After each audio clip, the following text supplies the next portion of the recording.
Então, vamos falar da luta principal que rendeu aí, né? Que é o Kelvin Gastelum versus Cannonier, que estava valendo pela categoria médio, e é uma luta que tem um sentimento ali de title shot fresquinho para quem agarrar, né? Temos a luta do Vettori e do Borrachinha que vai acontecer, mas o Cannonier, número 3 da divisão, o Borrachinha, eu acho que tá como segundo, né? Mas era para ser o Borrachinha aí, né? Então, aquela frase que o Cannonier podia falar, tá vendo, Borrachinha? Podia ser a gente, mas você não ajuda, então veio o Kelvin Gastelum. O Borrachinha teve os motivos dele para não estar. Gastelum foi lá resolver, tentou resolveu, entregou uma ótima luta, mas entregou uma vitória pro Cannonier, né? O Cannonier venceu a luta na decisão ali, bem interessante. Tem aqui os números da luta, a quantidade de golpes.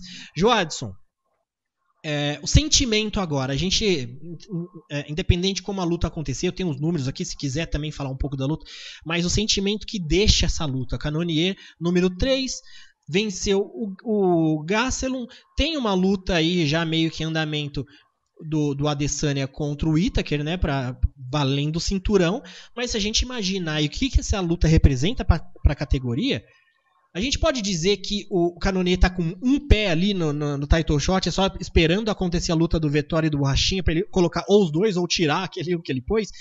Como que você vê essa situação? Então, a situação bem complicada, né? Porque a categoria, a gente teve essa atuação do Cannonier, foi uma atuação boa, destaque também para a atuação do Gastelum, né? Que a gente tinha essa dúvida de como que ele ia aparecer, né? Qual Gastelum que ia aparecer, e foi uma ótima atuação. Porém, ficou bem complicado, né? Porque eles ainda, eu acho que não confirmaram, né? Qual vai ser a data de Whittaker versus Adesanya, né? Então, ainda está muito no escuro para saber em relação ao time, se tá num bom time, se não tá. Então eu acho que vai acabar dando o Jared Cannonier vai ter que pegar o vencedor de Paulo Costa com o Vettori, né? O Rachinha versus Vettori, e para ver quem que vai ser o desafiante número 1, né? Após a luta da Adesanya com o Whittaker. Detalhe que se o Whittaker ganhar, é arriscado darem a revanche imediata e complica mais ainda a categoria, né? Porque o Adesanya já tem boas defesas aí, então nada mais justo se ele perder essa luta e ganhar uma revanche, né? Então a categoria, assim, tá vindo com alguns nomes fortes, né? Só que eu acho que realmente vai ter que fazer uma semifinal aí entre o vencedor de Borrachinha e Vettori versus o Cannonier. Agora, assim, eu só queria fazer um comentário mesmo em relação à atuação do Gastelum, né? Porque, cara, é um pouco frustrante. É um pouco frustrante você ver um cara com esse talento todo, com essa capacidade e ser desperdiçado por conta. Eu não posso falar muito da vida do cara, né? Mas a sensação que fica é não só mau gerenciamento de carreira, como um pouco uma falta de cuidado, né? Sabe, assim, de não querer ter uma alimentação balanceada. Já vi o Cordeiro falando que ele gosta de comer mesmo, tal. Assim, pô, o cara é pequeno para a categoria e teve dificuldade para bater os 84 quilos. Eu acho que não foi a primeira vez que ele teve dificuldade de bater esse peso. Então, chega a ser um pouco frustrante você saber que ele tinha um potencial para descer de categoria e lutar por um cinturão, sabe? Ele tem as mãos pesadas e ele tem um frame que dá para descer sem, se houvesse uma dieta ali, sem tanto desgaste, né? Mas a gente vê que não é o que está acontecendo e, assim, eu particularmente já perdi as esperanças de ver ele no meio médio, né? Até 77 quilos, porque depois dessa a situação da balança que ele teve nessa luta, né, do qual, assim, começava a se falar de, quem sabe o gasto não vai descer para a categoria de baixo agora, e aí você vê esse tipo de situação, você desanima um pouco, né, você desanima um pouco, mas, assim, pelo menos foi legal poder ver que ele ainda tem muita lenha para queimar, né, o cara tem muito queixo, nossa, ele tomou o knockdown do Cannonier e conseguiu voltar, sabe, assim, o cara é incrível o queixo que aquele cara tem, sabe? É surreal. E fora o poder de nocaute também que ele tem, né? Assim, eu não sei se tiveram outros que pararam na frente do Cannonier e sobreviveram, fora o Whittaker e o Hermansson, né? Mas, assim, o Gastelum trocou 5 rounds com o Cannonier absorvendo golpes e sobreviveu, trocou de igual, então, assim, méritos pro Gastelum também, mas, infelizmente, também a gente tem que fazer essa crítica em relação a como ele está conduzindo a carreira e como ele está conduzindo essa questão do peso dele, né? E pior que, se a gente considerar aí, é um ex-meio médio lutando com um ex-peso pesado e quem quase deu mancada na balança foi o Safadão, né? Tinha que ser o Safadão. É de lamentar mesmo que um lutador do nível do Kelvin Gastelum está passando por uma fase dessa, né? É apenas uma vitória nas últimas 6 lutas. Então ele está 1-5 e até quem vê de fora como é que esse cara está no UFC? Mas olha para quem ele perdeu, né? Perdeu por decisão para o Israel Adesanya numa lutaça. Foi talvez a melhor luta daquele ano, 2019. A única luta em que ele realmente perdeu rapidamente foi aquela em que ele foi finalizado para o Jack Hermansson. Mas até mesmo contra o Robert Whittaker, em que ele, na contagem da maioria, perdeu todos os 5 rounds, ele não se entregou em nenhum momento. E agora contra o Jared Cannonier foi a mesma coisa. Ele perdeu nas papeletas, mas quem sabe até forçando um pouco a barra dava para ver 3 rounds ali para ele. Eu vi 2 rounds para o Gastelum e 3 para o Cannonier. Vi vitória sim do Cannonier, mas não foi por larga margem.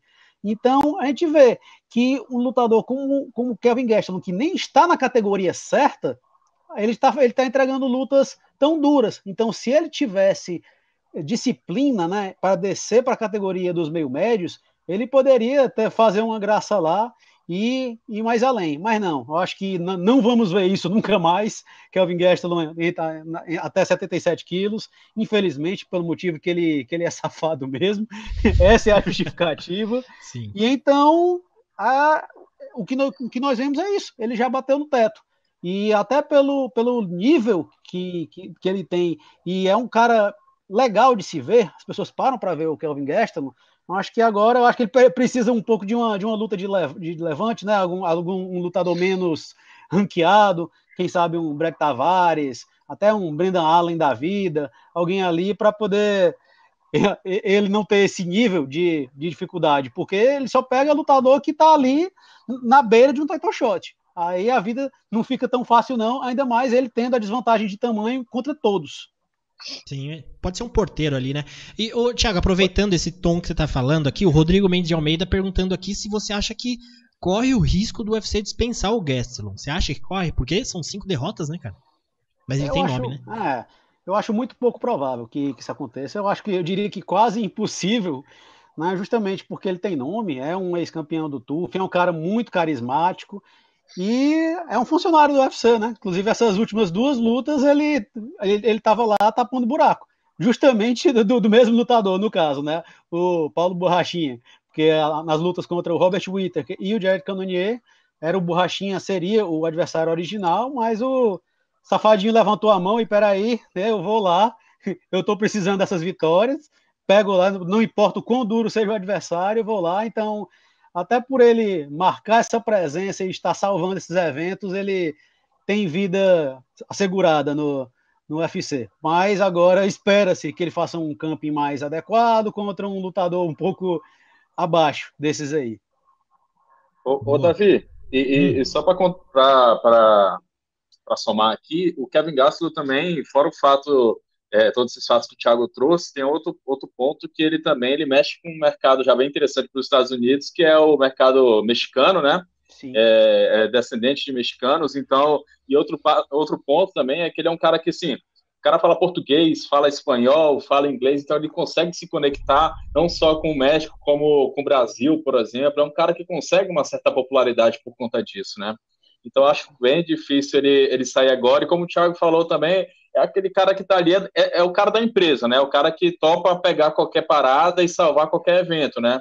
É aquela mentalidade de futebol, né? Sempre preparado para lutar, né? Ele só não consegue estar preparado para pesar, mas para lutar ele tá, né? Boa. É o que a gente fala aqui no cast, né? Que o UFC é um evento para lutador frequente e que dá show, né? Principalmente que vence. Então é um combo bem difícil de você conseguir. O Gastelum não tá vencendo, mas ele tem parte do combo ali que poucos têm, que é o próprio carisma, marketing, né? Então ele tem algumas coisinhas que pode manter ele ali ainda. Boa. Bom, então esse evento aí, falamos da luta principal. Eu vou trazer aqui os destaques. Opa, deixa eu cortar aqui. Os destaques do evento foram os bônus, né, que saíram aqui no LCA MMA, lá da Bia. quem quiser também acompanhar no Twitter e no Instagram, ela separou aqui os bônus da noite, que tá meio ruim de ler aqui, mas tem as imagens. Foi o Inácio Barramontes, William Knight, Josiane Nunes, a brasileira, e o Alexandre Pantoja. Então, não tivemos uma luta da noite, mas, Thiago, eu queria aproveitar com você. Sempre a gente fala da luta da noite, mas dessa vez só deram os bônus para lutadores, não para uma luta, né? Você acha que alguma luta vale a gente considerar como uma luta da noite? O que você imagina que foi nesse evento aí? Eu acho que chega até a chover no molhado indicar Jared Cannonier contra Kelvin Gastelum, porque foi uma luta realmente bem disputada. Poderia ter levado bônus, mas como são dois caras de mais nome, né? Então eu acho que pegaram esse bônus e então vamos premiar os lutadores que recebem uma bolsa menor e eu acho justo. Mas se for para escolher uma outra luta que não seja a principal, eu acho que vale destacar a do... Falar o nome desse cara é um desafio. É o Saidyokub Kafkaramonov contra o Trevin Jones. Mas é importante destacar porque o Kafkaramonov ele aceitou essa luta com apenas 4 dias de antecedência. Então Exato. São poucos que aceitam um desafio assim tão na cara, né? Mas é pela oportunidade de estrear no UFC. E estava levando a vantagem na luta, mas estava uma luta dura, estava uma luta até equilibrada. O Trevin Jones é um cara perigoso, é um cara que tem poder de nocaute, e até que no terceiro round, já passando dos 4 minutos, o Kaframonov encaixou aquela guilhotina em pé ainda, o Trevin Jones apagou ainda em pé, deitou no chão, e eu achei que o Herbie Dean ia deixar o Jones passar dessa para uma melhor, porque o Herbie Dean ficou olhando ali, o cara desligado já no 5º sono, e foi mais uma lambança para a carreira do Herbie Dean. Mas uma excelente estreia desse russo, Kaframonov, e uma ótima luta. Boa. O Joadson, a semana passada você não esteve aqui, então eu peguei aqui pra gente levantar um nome pra ficar de olho nesse evento. E assim, né, ficar de olho porque quem somos nós pra ficar, vocês não sabem, mas a gente já tava de olho nesse lutador e hoje ele tá despontando. A gente pega um que a gente acredita que vai render. No entanto, que eu peguei um cara que a gente já todo mundo, o MMA já tava de olho, que é o próprio Mark Madsen, que fez o co-evento da noite com o Clay Guida. Então eu falei que ele foi, né, medalhista em 2016 no Rio, um cara muito bom de wrestling. Tava vindo de uma vitória, teve uma vitória que ele teve uma dificuldade ali nos últimos momentos da luta por questão de gás, né? Mas vitória é vitória, né? E tava para pegar um Clay Guida aí que a gente conhece, que a gente sabe que se dentro do octógono que tem uns caminhos ali secretos, alguém que nem o Clay Guida conhece. Então você passar um Clay Guida, por mais que ele esteja numa idade mais avançada hoje, ele conhece os caminhos para deixar uma luta chata. E o Clay Guida tem uma coisa, não sei o que é, não sei se é o suco de fruta dos ursinhos Gummy que ele toma, que ele fica virado no giraia. E a gente comentou semana passada, o Clay Guida é aquele adversário, até você ganhando do Guida, você deve querer matar ele no bom sentido, porque ele não para quieto, né? Tem aquele negócio de movimentação, entra e sai. Muita gente viu uma luta equilibrada, né, Joadson? Mas o que você achou do Mark Madsen nessa performance contra o Clay Guida para alguém que a gente tá de olho?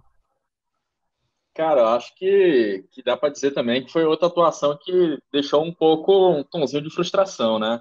Porque primeiro que a gente não viu o cara conseguir usar o wrestling dele, né? A gente não viu ele conseguir quedar, não viu conseguir ter a oportunidade. Sempre que ele colava no Guida, as poucas vezes que ele conseguiu, ele não conseguiu desenvolver, não conseguiu esgrima. Então, assim, méritos pro Guida também, o cara se movimentou freneticamente. Detalhe que o Guida tem quase 40 anos. Clay Guida parecia uma amoeba na mão do Madsen, né? Não para quieto, assim, tipo, ele quer pegar, o cara sai e foge. Total, assim, incrível como que o Guida consegue manter aquela movimentação com essa idade, né? Ele tem quase 40 anos, cara, é surpreendente isso. E, assim, eu gostei de ver que o Madsen conseguiu também manter uma trocação em pé, né? O Guida, querendo ou não, é um lutador que ele é meio louco, mas ele consegue achar momentos, né?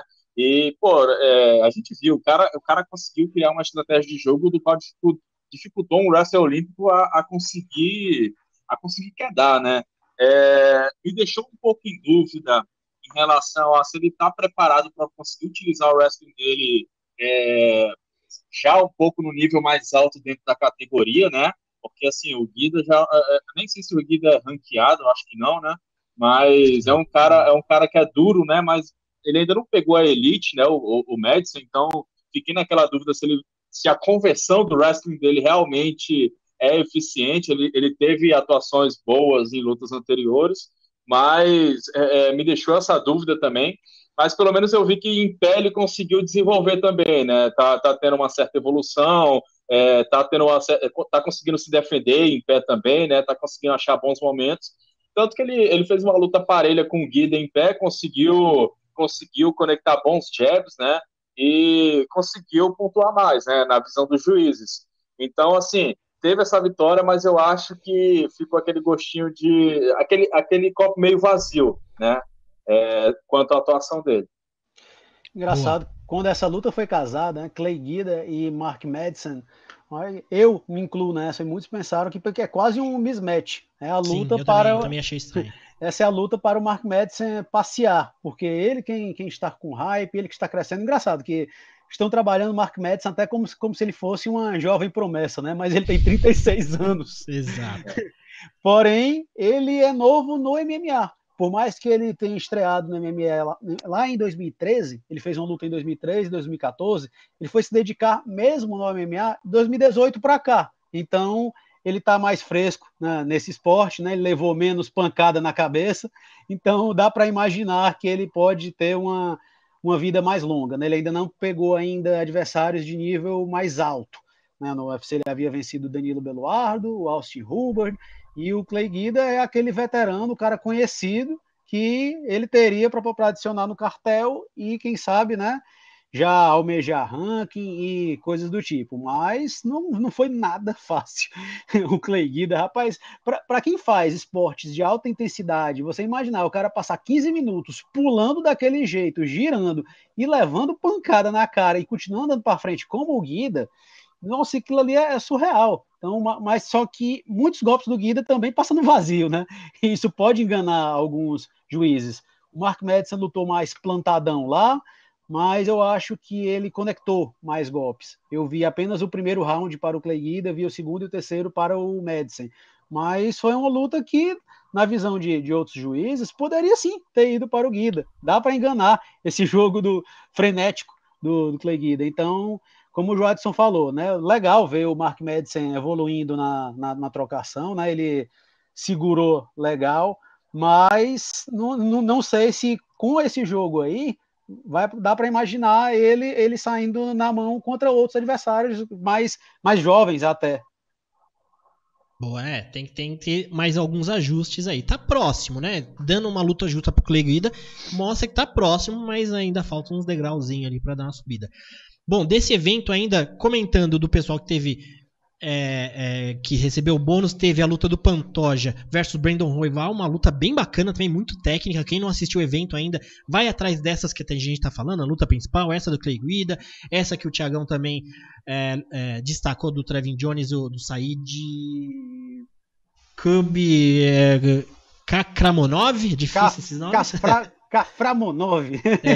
E teve também essa do Pantoja, do brasileiro, contra o Brandon Royval, que é bem bacana, e o Pantoja meio que ficou na cara do gol ali, já tava o Brandon Moreno, campeão dos Moscas, já teve ali o Pantoja, já venceu o Moreno, teve um trash talk amigão, né, com muita classe entre eles, mas... Joadson, quando a gente fala, né, a gente falou do Madison aí, que foi um nome pra gente ficar de olho, tiveram muitas lutas boas, mas pra gente ser justo também, se a gente falou de lutador pra ficar de olho, o Madison foi falado antes, mas depois do evento, eu não sei se vale a pena, mas eu acho que, não sei se vale a pena não, vale muito a pena a gente falar de um nome que se destacou de uma forma impressionante nesse evento, que foi a Josiane Nunes, a brasileira, que encarou a Bia Malek ali no galo feminino. Josiane Nunes estava estreando no UFC, pegou a Bia Malek, que é uma lutadora muito grande, muito maior, e todo mundo falando, Bia Malek tem experiência no kickboxing, Josiane, ninguém dando nada para ela, demonstrou ali que tamanho não é documento mesmo. Eu achei muito curioso que, assim, ela, pra encurtar a distância, tem aquele golpe, o Superman Punch, que o Luciano e o Rods falavam na transmissão, que é o Supergirl Punch, quando é as meninas, né? Mas, assim, a Josiane, ela realmente quase voava mesmo, porque ela pulava pra cima pra acertar a Bia Malek. Então, assim, impressionante. Esse é o nome pra gente ficar de olho também nesse evento, hein, Joato? O que você acha? Não, total. Quando você começou a falar, eu já pensei nela, né? Atuação muito boa, assim. Cara, não vou dizer infelizmente, mas eu fiquei curioso para ver como que ela performa, pelo menos em 3 rounds, né? Porque ela colocou uma pressão tão grande em um round, sabe? Ela não parava de andar para frente, de atacar, de encurralar a adversária dela. E, assim, eu fiquei curioso para ver se ela consegue imprimir esse ritmo, pelo menos por 3 rounds, né? Porque é um ritmo intenso que ela fez ali. Mas sensacional a performance dela. Assim, ela conseguiu quebrar essa barreira da distância, né? A diferença de tamanho é enorme, que eu não sei dizer se ela que é muito pequena para a categoria ou a Bia Malek que é muito grande para a categoria. Eu fiz essa sensação, fiquei um pouco confuso, sabe? Mas, assim, ela quebrou essa diferença de tamanho, conseguiu um nocaute sensacional. Ela conseguiu aquela, acho que foi a mão esquerda, um cruzado que ela conectou. E, assim, parece que só tocou, né? Parece que só tocou, nem parece que gerou muita força, não teve tanto movimento, mas pegou no queixo, botou pro chão, já caiu, né? Já caiu. E, assim, fantástico ver uma estreia desse nível, né? Chegar já para poder sacudir um pouco a categoria, uma categoria que também já está com os nomes muito repetidos também, né? Que é o peso galo feminino.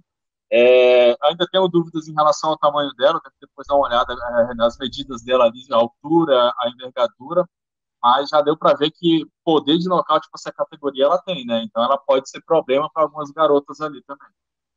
Muito bom. Lembrou um pouco o Mark Hunt contra Stefan Struve, né? O nocaute pela diferença de tamanho.